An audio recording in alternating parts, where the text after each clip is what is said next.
దేవునికి స్తోత్రం. హల్లెలూయా. ఒక సంవత్సరం ప్రణాళికతో అనుదిన బైబిల్ పఠనం. ఈరోజు 13 ఫిబ్రవరి 2025. ఈరోజు కొరకు సిద్ధపరచబడిన బైబిల్ వాక్య భాగాలు పాత నిబంధన లేవీయుకాండము 15, 16, 17 అధ్యాయాలు మరియు కొత్త నిబంధన మత్తయి సువార్త 27వ అధ్యాయము 1 నుండి 31 వరకు. మొదటిగా లేవీయుకాండము 15వ అధ్యాయం. మరియు యెహోవా మోషే అహరోనులకు ఇలాగ సెలవిచ్చెను, మీరు ఇశ్రాయేలీయులతో ఇట్లా అనుడి, ఒకని దేహమందు స్రావం ఉన్న ఎడల ఆ స్రావము వలన వాడు అపవిత్రుడగును. వాని స్రావము కారినను కారకపోయినను ఆ దేహస్థితిని బట్టి వాడు అపవిత్రుడగును. ఆ స్రావము గలవాడు పండుకొను ప్రతి పరుపు అపవిత్రం. వాడు కూర్చుండు ప్రతి వస్తువు అపవిత్రం. వాని పరుపును ముట్టువాడు తన బట్టలు ఉదుక్కుని నీళ్లతో స్నానం చేసి సాయంకాలం వరకు అపవిత్రుడై ఉండును. అట్టివాడు దేని మీద కూర్చుండునో దాని మీద కూర్చుండేవాడు తన బట్టలు ఉదుకుని నీళ్లతో స్నానం చేసి సాయంకాలం వరకు అపవిత్రుడై ఉండును. స్రావం గలవాని దేహమును ముట్టువాడు తన బట్టలు ఉదుకుని నీళ్లతో స్నానం చేసి సాయంకాలం వరకు అపవిత్రుడై ఉండును. స్రావం గలవాడు పవిత్రుని మీద ఉమ్ము వేసిన ఎడల వాడు తన బట్టలు ఉదుకుని నీళ్లతో స్నానం చేసి సాయంకాలం వరకు అపవిత్రుడై ఉండును. స్రావం గలవాడు కూర్చుండి ప్రతి పల్లము అపవిత్రం. వాని క్రింద నుండిన ఏ వస్తువునైనను ముట్టి ప్రతివాడు సాయంకాలం వరకు అపవిత్రుడై ఉండును. వాటిని మోయేవాడు తన బట్టలు ఉదుకుని నీళ్లతో స్నానం చేసి సాయంకాలం వరకు అపవిత్రుడై ఉండును. స్రావం గలవాడు నీళ్లతో చేతులు కడుగుకొనకయే ఎవని ముట్టునో వాడు తన బట్టలు ఉదుకుని స్నానం చేసి సాయంకాలం వరకు అపవిత్రుడై ఉండును. స్రావం గలవాడు ముట్టుకొనిన మంటి పాత్రను పగలగొట్టవలెను. ప్రతి చెక్క పాత్రను నీళ్లతో కడగవలెను. స్రావం గలవాడు తన స్రావము నుండి పవిత్రత పొందినప్పుడు తన పవిత్రత విషయమై 7 దినములు లెక్కించుకొని తన బట్టలు ఉదుకుని పారు నీటితో ఒడలను కడుగుకొని పవిత్రుడగును. 8వ నాడు 2 తెల్ల గోవలనైనను 2 పావురపు పిల్లలనైనను తీసుకొని ప్రత్యక్ష గుడారం యొక్క ద్వారం వద్దకు వచ్చి యెహోవా సన్నిధిని వాటిని యాజకునికి అప్పగింపవలెను. యాజకుడు వాటిలో ఒక దానిని పాప పరిహారార్థ బలిగాను ఒక దానిని దహన బలిగాను అర్పింపవలెను. అట్లు యాజకుడు వారి స్రావం విషయంలో యెహోవా సన్నిధిని వారి నిమిత్తం ప్రాయశ్చిత్తం చేయవలెను. ఒకనికి వీర్యస్ఖలనమైన ఎడల వాడు సర్వాంగ స్నానం చేసుకొని సాయంకాలం వరకు అపవిత్రుడై ఉండును. ఏ బట్ట మీదను ఏ తోలు మీదను వీర్యస్ఖలనమగును ఆ బట్టయు ఆ తోలును నీళ్లతో ఉదుకబడి సాయంకాలం వరకు అపవిత్రమై ఉండును. వీర్యస్ఖలనమగునట్లు స్త్రీ పురుషులు శయనించిన ఎడల వారిద్దరూ నీళ్లతో స్నానం చేసి సాయంకాలం వరకు అపవిత్రులై ఉందరు. స్త్రీ దేహమందుండు స్రావము రక్తస్రావమైన ఎడల ఆమె 7 దినములు కడగా ఉండవలెను. ఆమెను ముట్టువారందరూ సాయంకాలం వరకు అపవిత్రులగుదురు. ఆమె కడగా ఉన్నప్పుడు ఆమె దేని మీద పండుకొనునో అది అపవిత్రమగును. ఆమె దేని మీద కూర్చుండునో అది అపవిత్రమగును. ఆమె పడకను ముట్టు ప్రతివాడు తన బట్టలు ఉదుకుని నీళ్లతో స్నానం చేసి సాయంకాలం వరకు అపవిత్రుడై ఉండును. ఆమె దేని మీద కూర్చుండునో దాన్ని ముట్టు ప్రతివాడు తన బట్టలు ఉదుకుని నీళ్లతో స్నానం చేసి సాయంకాలం వరకు అపవిత్రుడై ఉండును. అది ఆమె పరుపు మీదనైనను ఆమె కూర్చుండి దాని మీదనైనను ఉండి నీడల దానిని ముట్టివాడు సాయంకాలం వరకు అపవిత్రుడై ఉండును. ఒకడు ఆమెతో శయనించుచుండగా ఆమె రజస్సు వానికి తగిలిన ఎడల వాడు 7 దినములు అపవిత్రుడగును. వాడు పండుకొని ప్రతి మంచము అపవిత్రము. ఒక స్త్రీ కడగా ఉండు కాలమునకు ముందుగా ఆమె రక్తస్రావం ఇంకా అనేక దినములు స్రవించినను ఆమె కడగా నుండు కాలమైన తరువాత స్రవించినను ఆమె అపవిత్రత ఆమె కడగా నుండు దినములలో వలనే ఆ స్రావ దినములన్నీ ఉండును. ఆమె అపవిత్రురాలు. ఆమె స్రావ దినములన్నీ ఆమె పండుకొని ప్రతి మంచము ఆమె కడగానున్నప్పటి మంచము వలె ఉండవలెను. ఆమె దేని మీద కూర్చుండునో అది ఆమె కడగా ఉన్నప్పటి అపవిత్రత వలె అపవిత్రమగును. వాటిని ముట్టు ప్రతివాడు అపవిత్రుడు. వాడు తన బట్టలు ఉదుకుని నీళ్లతో స్నానం చేసి సాయంకాలం వరకు అపవిత్రుడై ఉండును. ఆమె ఆ స్రావము కుదిరి పవిత్రురాలైన ఎడల ఆమె 7 దినములు లెక్కించుకుని అవి తీరిన తరువాత పవిత్రురాలగును. 8వ నాడు ఆమె 2 తెల్ల గోవులనైనను 2 పావురపు పిల్లలనైనను ప్రత్యక్ష గుడారం యొక్క ద్వారమునకు యాజకుని యొద్దకు తేవలెను. యాజకుడు ఒకదానిని పాప పరిహారార్థ బలిగాను ఒకదానిని దహన బలిగాను అర్పింపవలెను. అట్లు యాజకుడు ఆమె స్రావేశమై యెహోవా సన్నిధిని ఆమె నిమిత్తం ప్రాయశ్చిత్తం చేయవలెను. ఇశ్రాయేలీయులు తమ మధ్య నుండి నా నివాస స్థలమును అపవిత్రపరచునప్పుడు వారు తమ అపవిత్రత వలన చావకుండానట్లు వారికి అపవిత్రత కలగకుండా మీరు వారిని కాపాడవలెను. స్రావము గలవాని గూర్చియు వీర్యస్ఖలనము వలన అపవిత్రత గలవాని గూర్చియు కడగానున్న బలహీనురాలను గూర్చియు స్రావము గల స్త్రీ పురుషులను గూర్చియు అపవిత్రురాలతో శయనించువాని గూర్చియు విధింపబడినది ఇదే. లేవీకాండం 16వ అధ్యాయము.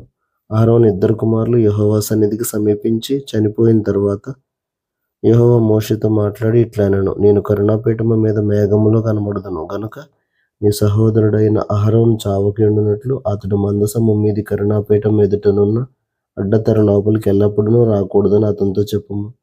అతడు పాప పరిహారార్థ బలిగా ఒక కోడెదూడను దహన బలిగా ఒక పొట్టేలును తీసుకుని వీటితో పరిశుద్ధ స్థలములోనికి రావలెను. అతడు ప్రతిష్ఠితమైన చొక్కాయి తొడుక్కుని తన మానమునకు సన్ననార లాగులు తొడుక్కుని సన్ననార దట్టి కట్టుకుని సన్ననార పాగా పెట్టుకొనవలెను. అవి ప్రతిష్ఠ వస్త్రములు గనుక అతడు నీళ్లతో దేహం కడుక్కొని వాటిని వేసుకొనవలెను. మరియు అతడు ఇశ్రాయేలీయుల సమాజమునొద్ద నుండి పాప పరిహారార్థ బలిగా 2 మేకపిల్లలను దహన బలిగా ఒక పొట్టేలును తీసుకుని రావలెను. అహరోను తన కొరకు పాప పరిహారార్థ బలిగా ఒక కోడెను అర్పించి తన నిమిత్తమును తన ఇంటి వారి నిమిత్తమును ప్రాయశ్చిత్తం చేసి ఆ 2 మేకపిల్లలను తీసుకుని వచ్చి ప్రత్యక్ష గుడారం యొక్క ద్వారమునొద్ద యెహోవా సన్నిధిని వాటిని ఉంచవలెను. అప్పుడు అహరోను యెహోవా పేరట ఒక చీటీని విడిచిపెట్టే మేక పేరట ఒక చీటీని ఆ 2 మేకల మీద 2 చీట్లను వేయవలెను. ఏ మేక మీద యెహోవా పేరట చీటీ పడునో ఆ మేకను అహరోను తీసుకుని వచ్చి పాప పరిహారార్థ బలిగా అర్పింపవలెను. ఏ మేక మీద విడిచిపెట్టుట అనే చీటీ పడునో దాని వలన ప్రాయశ్చిత్తము కలుగునట్లు దానిని అరణ్యంలో విడిచిపెట్టుటకై యెహోవా సన్నిధిని దానిని ప్రాణముతోనే ఉంచవలెను. అప్పుడు అహరోను పాప పరిహారార్థ బలిగా ఆ కోడెను తీసుకొని వచ్చి తన నిమిత్తమును తన ఇంటి వారి నిమిత్తమును ప్రాయశ్చిత్తం చేసుకొనవలెను. తరువాత అతడు తన కొరకు తాను అర్పించు పాప పరిహారార్థ బలిగా కోడెను వధించి యెహోవా సన్నిధినున్న ధూపపీఠము మీద నుండి ధూపార్తుడి నిప్పులను తన పిడికిళ్లతో పరిమళ ధూప చూర్ణమును తీసుకుని అడ్డతెర లోపలికి వాటిని తెచ్చి తాను చావకుండునట్లు ఆ ధూపము మేఘమూలే శాసనముల మీద ఉన్న కరుణాపీఠమును కమ్ముటకు యెహోవా సన్నిధిని ఆ అగ్ని మీద ఆ ధూప ద్రవ్యమును వేయవలెను.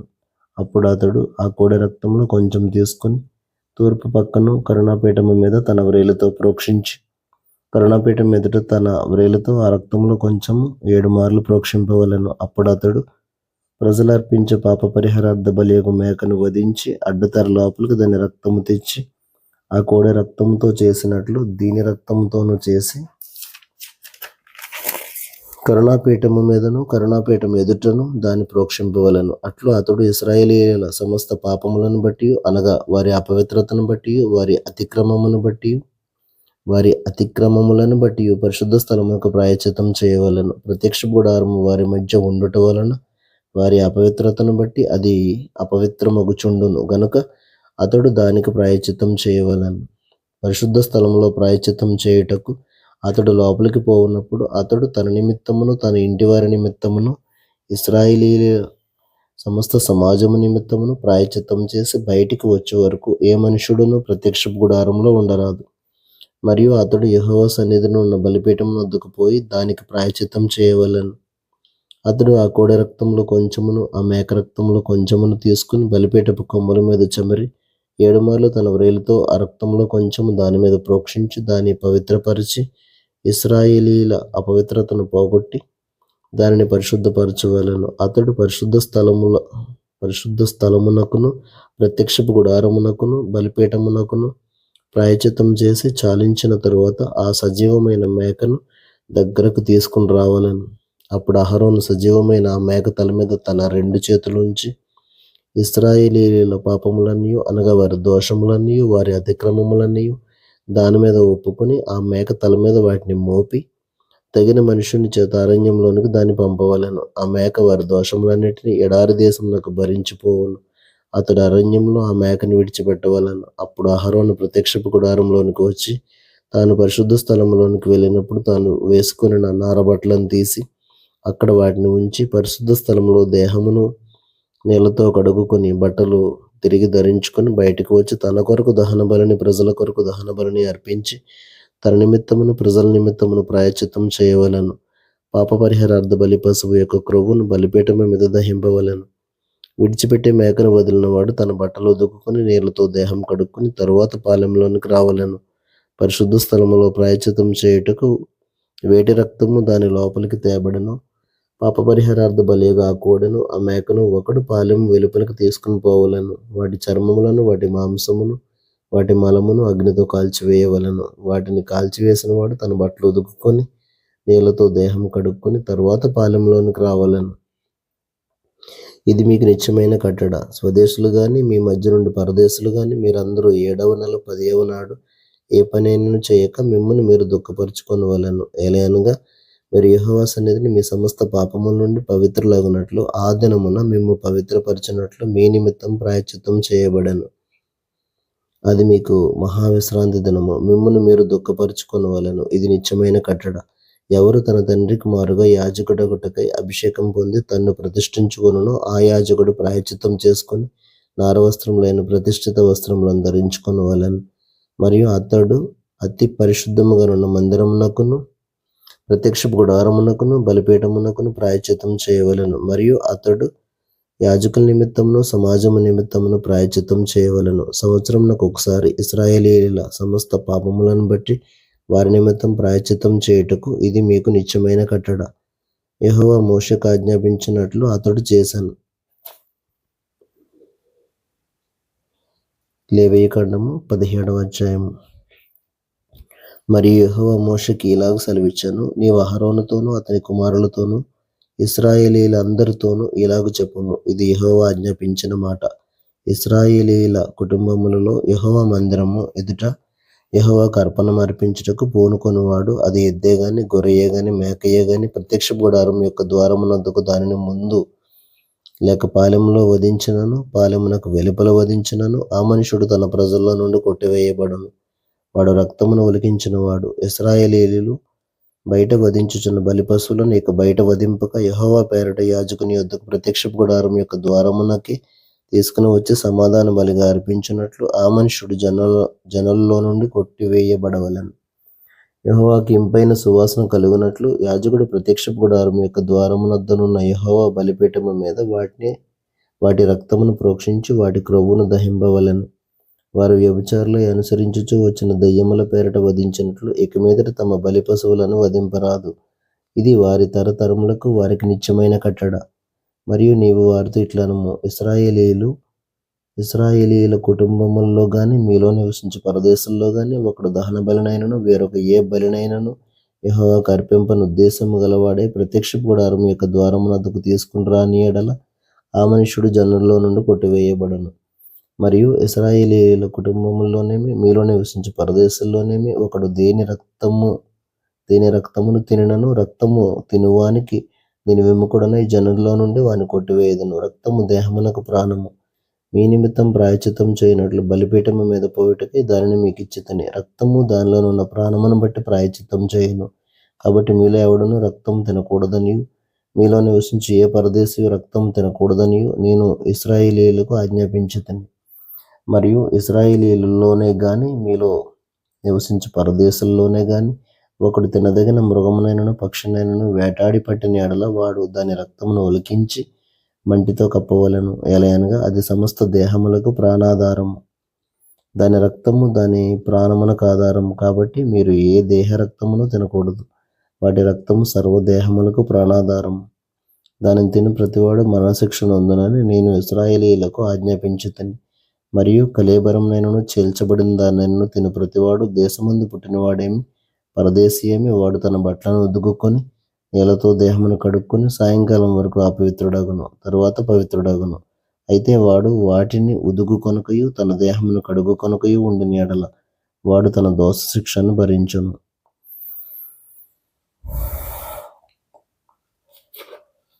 కొత్త నిబంధన మత్తయి సువార్త 27వ అధ్యాయము 31 నుండి 31 వరకు. ఉదయం అయినప్పుడు ప్రధాన యాజకులను ప్రజల పెద్దలందరూ యేసును చంపింపవలెనని ఆయనకు విరోధంగా ఆలోచన చేసి ఆయనను బంధించి తీసుకుని పోయి అధిపతి అయిన పొంతి పిలాతునకు అప్పగించిరి. అప్పుడు ఆయనను అప్పగించిన యూదా ఆయనకు శిక్ష విధింపబడగా చూచి పశ్చాత్తాపపడి ఆ 30 వెండి నాణెములు ప్రధాన యాజకుల యొద్దకును పెద్దల యొద్దకును మరలా తెచ్చి, నేను నిరపరాధ రక్తమును అప్పగించి పాపం చేసేదనని చెప్పాను. వారు దానితో మాకేమి, నీవే చూచుకొనమని చెప్పగా అతడు ఆ వెండి నాణెములు దేవాలయంలో పారవేసి పోయి ఉరిపెట్టుకొనెను. ప్రధాన యాజకులు ఆ వెండి నాణెములు తీసుకుని, ఇవి రక్త క్రయధనము గనుక వీటిని కానుక పెట్టెలో వెయ్య తగదని చెప్పుకొనిరి. కాబట్టి వారు ఆలోచన చేసి వాటినిచ్చి పరదేశులను పాతిపెట్టుటకు కుమ్మరి వాని పొలము కొనిరి.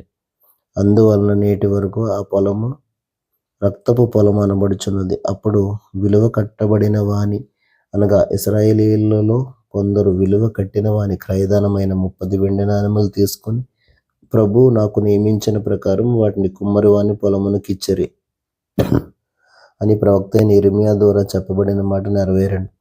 యేసు అధిపతి ఎదుట నిలిచెను. అప్పుడు అధిపతి, యూదుల రాజువు నీవేనా అని ఆయన అడుగగా, యేసు అతను చూచి, నీవన్నట్టే అనెను. ప్రధాన యాజకులను పెద్దలను ఆయన మీద నేరం మోపినప్పుడు ఆయన ప్రత్యుత్తరం ఏమీ ఇయ్యలేదు. కాబట్టి పిలాతు, నీ మీద వీరెన్ని నేరములు మోపుచున్నారో నీవు వినలేదా అని ఆయనను అడిగాను. అయితే ఆయన ఒక మాటకైనను అతనికి ఉత్తరం ఇయ్యలేదు గనుక అధిపతి మిక్కిలి ఆశ్చర్యపడాను.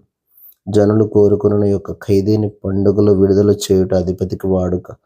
ఆ కాలమందు బరబ్బను ప్రసిద్ధుడైన ఒక ఖైదీ చెరసాల్లో ఉండెను. కాబట్టి జనులు కూడి వచ్చినప్పుడు పిలాతు, నేనెవరిని విడుదల చేయవలనని మీరు కోరుచున్నారు, బరబ్బనా లేక క్రీస్తనబడిన యేసునా అని వారిని అడిగాను.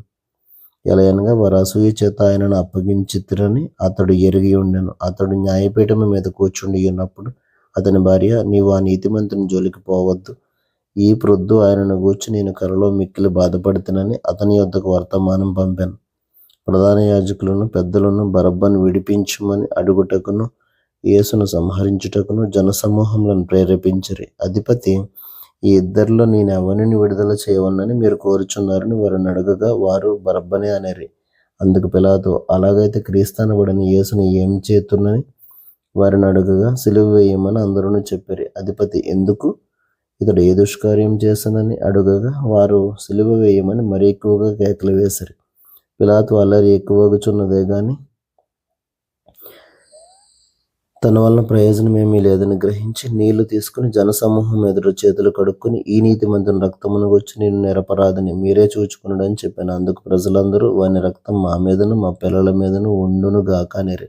అప్పుడు అతడు వారు కోరినట్టు బరబ్బను వారికి విడుదల చేసి యేసును కొరడాలతో కొట్టించి సిలువ వేయని అప్పగించాను. అప్పుడు అధిపతి యొక్క సైనికులు యేసును అధికార మందిరంలోనికి తీసుకుని పోయి ఆయన యొద్ద సైనికులను అందరినీ సమకూర్చిరి. వారు ఆయన వస్త్రములు తీసివేసి ఆయనకు ఎర్రని అంగి తొడిగించి ముండ్ల కిరీటమును అల్లి ఆయన తలకు పెట్టి ఒక రెల్లు ఆయన కుడి చేతిలో నుంచి ఆయన ఎదుట మోకాల్లోని, యూదుల రాజా మీకు శుభమని ఆయనను అపహాసించి ఆయన మీద ఉమ్ము వేసి ఆ రెల్లును తీసుకుని దానితో ఆయనను తల మీద కొట్టిరి.